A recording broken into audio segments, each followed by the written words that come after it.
There's a particular kind of person, someone who's learned to take up as little space as possible. They move through the world quietly, they don't ask for much, they don't expect much. And on the surface they seem fine, independent, self-sufficient. But there's something underneath that most people never notice. Because here's the thing about neglected children who become adults. They're still waiting for someone to notice them, still waiting for someone to care. And the worst part? They've learned to live as if that care will never come. So they've stopped asking for it. Watch someone like this and you'll see it. The way they fade into the background, the way they make themselves small, the way they don't take up space in conversations, the way they can be in a room full of people and feel completely alone. And they've gotten so good at this that nobody realizes it's happening. They've become invisible, and they've learned to think that's okay.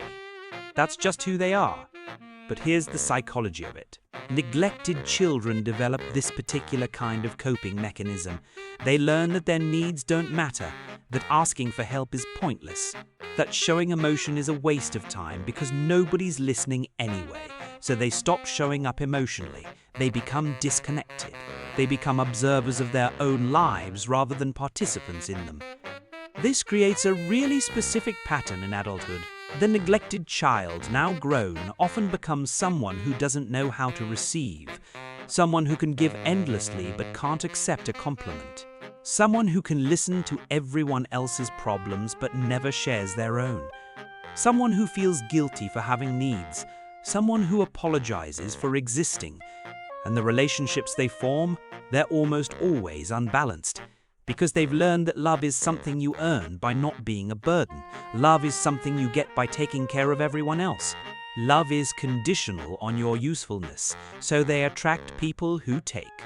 People who are comfortable with the arrangement of constantly receiving while giving nothing back. And the neglected child, now adult, accepts this. Because on some level, they believe they deserve it. What's really dark about this is how it plays out over time.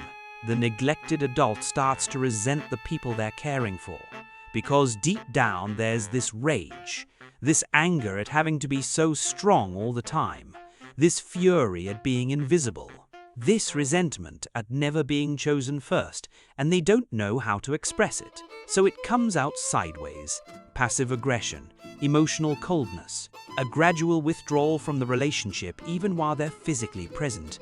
The neglected child grows up with this specific kind of loneliness, not the loneliness of being alone, but the loneliness of being surrounded by people who don't really see you, parents who are too busy, too stressed, too consumed with their own problems to notice that their child was slowly disappearing, siblings who were louder, more demanding, more worthy of attention, teachers who had too many students, friends who didn't understand that silence sometimes means drowning.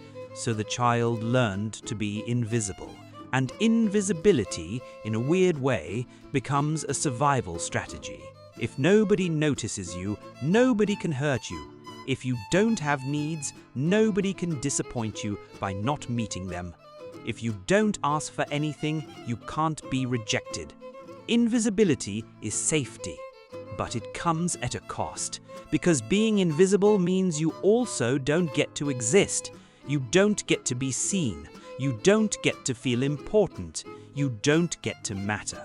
And somewhere inside, there's this deep aching hunger for someone to finally notice, to finally see you,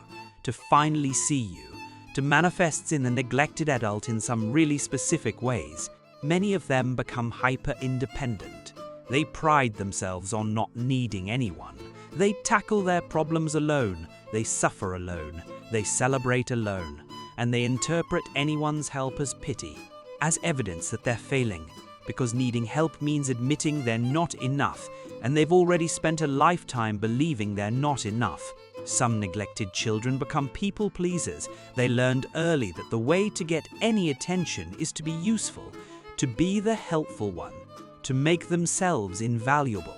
So they pour energy into everyone else, but there's always this underlying anger, this sense that they're doing too much, that nobody appreciates it, that they're not getting what they need in return. And they can't ask for it directly because they never learned how. Others become withdrawn.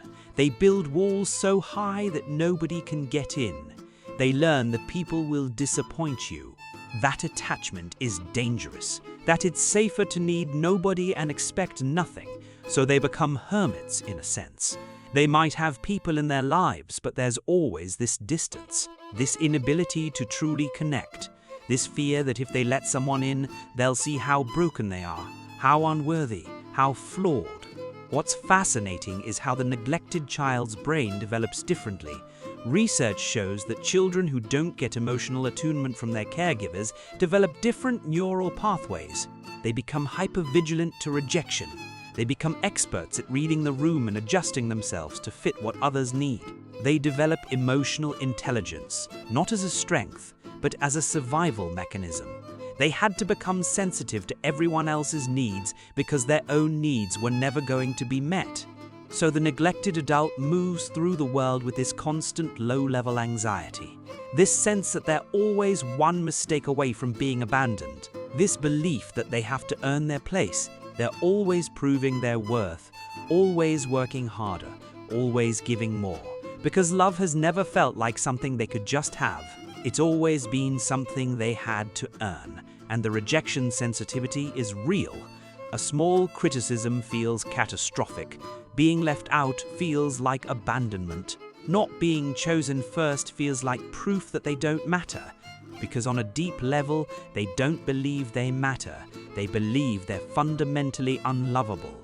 That if someone really knew them, really saw them, they would leave. So they stay invisible. They stay small. They stay safe. Many neglected children develop what psychologists call an avoidant attachment style. They learned that people can't be trusted to be there for them, so they learned not to expect it. They learned to be their own source of comfort, their own source of strength, their own source of validation. And in adulthood, this looks like someone who can't accept help, can't accept love, can't let anyone get too close, because closeness means vulnerability, and vulnerability means potential for being abandoned again. But here's the thing that's really heartbreaking. Inside that independence, inside that self-sufficiency, inside that emotional distance, there's a child who's still waiting, still hoping that someone will finally notice them, still craving that unconditional love they never got, still aching for someone to choose them, to see them, to think they're worthy of attention and care without having to earn it. The neglected child grows up and sometimes doesn't even realize they were neglected.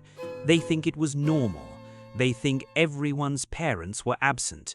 They think everyone felt invisible. They think everyone learned to take up as little space as possible. So they don't even see the wound. They just see themselves as independent, as strong, as someone who doesn't need anyone. And they interpret that as a virtue when actually it's a survival mechanism that's now hurting them. In relationships, the neglected adult often repeats the pattern. They attract people who are also unavailable, people who are also distant, people who don't know how to show up emotionally. And it feels familiar. It feels like home, because at least they know how to function in that kind of environment. At least they know how to be invisible. At least they know how to not expect anything. Or sometimes they do the opposite. They attract people who want to rescue them, people who see them and try to pull them out of the darkness, and the neglected adult almost always sabotages it, because being seen feels dangerous. Being chosen feels wrong. Being loved without earning it creates this cognitive dissonance that's impossible to sit with, so they push the person away. They prove that they don't deserve the love. They make sure the person leaves before they have to face the terror of actually being loved. The neglected child, grown into an adult, often struggles with self-worth in ways that are invisible to everyone else. They might be successful. They might have achievements. They might be accomplished, but none of it fills the hole inside, because the hole isn't about achievement. It's about being seen, being valued, being chosen, and no amount of success can fill that. Many neglected adults also struggle with depression and anxiety. The statistics are clear on this. Childhood neglect leads to higher rates of mental health issues in adulthood, because the nervous system has been calibrated toward hypervigilance, toward expecting abandonment, toward believing that love is contingent and conditional. And living in that state of constant threat is exhausting. Here's what's important to understand about the neglected child's recovery. It doesn't come from achieving more. It doesn't come from being more useful. It doesn't come from finally becoming worthy enough. It comes from something much harder. It comes from learning that you were always worthy, that your needs always mattered, that you should have been seen, that the neglect wasn't your fault.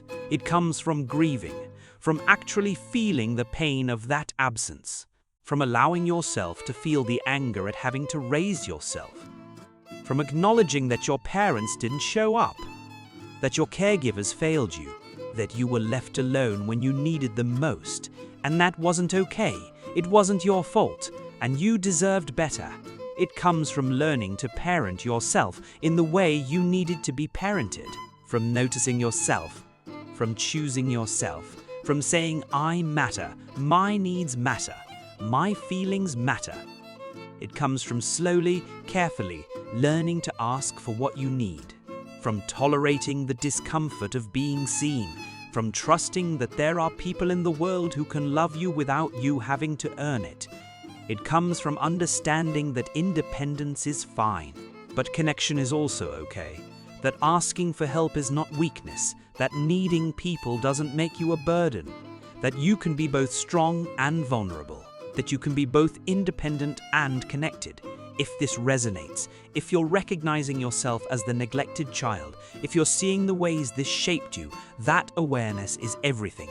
Because the neglected child who becomes aware of their neglect is already on the path to healing. The fact that you can see it means you can begin to change it.